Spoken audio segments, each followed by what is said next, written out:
Ukraine में जारी जंग और उस पर भारत के रुख को लेकर भारत की मोदी सरकार पश्चिमी देशों के निशाने पर है।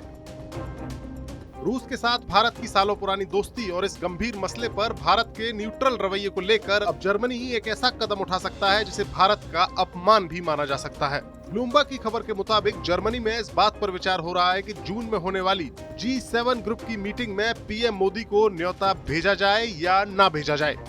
G7 दुनिया के सबसे पावरफुल और रईस देशों का संगठन है और इस साल जून में इसकी मीटिंग का आयोजन जर्मनी के शहर बावरियान में होना है। मेजबान होने के नाते जर्मनी को हक है कि वो इसके सदस्य देशों के अलावा कुछ और देशों को भी इनवाइट कर सकता है। यानी इस बार G7 की मीटिंग का मेजबान जर्मनी मोदी को न्योता भेजने या न भेजने को लेकर कश्मकश में है।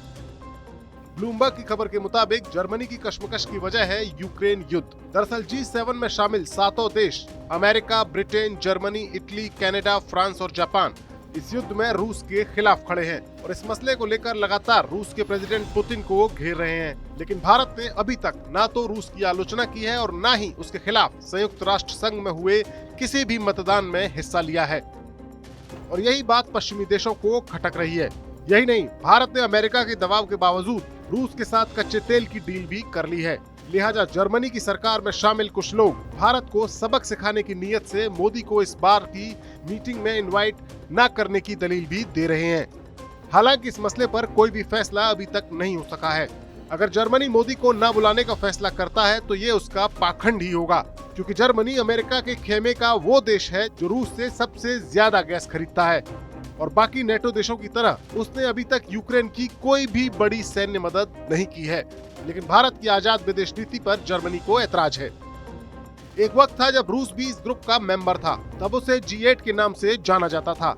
लेकिन साल 2014 में रूस के क्रीमिया पर कब्जे के बाद रूस को इस ग्रुप से बेदखल करके इसे G7 का नाम दे दिया गया। यानी पुतिन विरोधी इस खेमे में पुतिन के दोस्त मोदी को बुलाने या न बुलाने पर मंथन चल रहा है।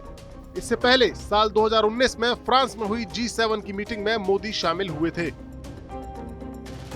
साल 2020 में तब के अमेरिका के प्रेसिडेंट डोनाल्ड ट्रंप ने कैंप डेविड में होने वाली G7 की आउटरीच मीटिंग के लिए मोदी को इनवाइट किया था, लेकिन कोरोना के चलते ये मीटिंग नहीं हो सकी थी।